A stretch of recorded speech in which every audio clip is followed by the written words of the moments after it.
For the first time in 20 years, the Sea of Galilee is nearly full. We are very excited because of this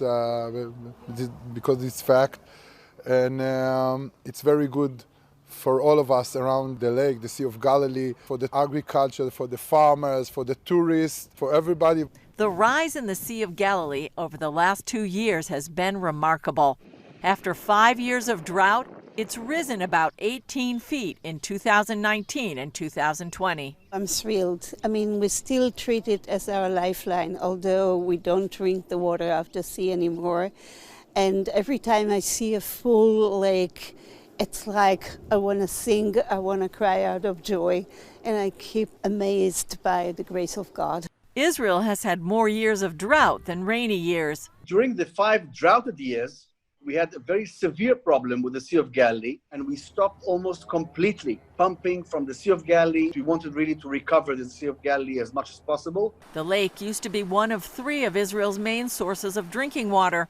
Then years of little rain coupled with growing demand prompted Israel to take other action. Israel is closing the gap with desalination, with recycling water, with conservation, technologies, education, whatever we can. Before last year's rainy season, the shoreline looked like this. It had been dry so long, trees grew along the banks. Now they're underwater.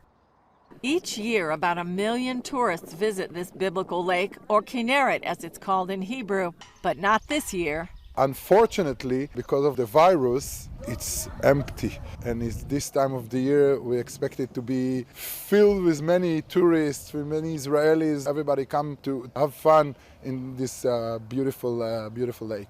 Even Israelis weren't allowed to visit the shore until restrictions began to be lifted.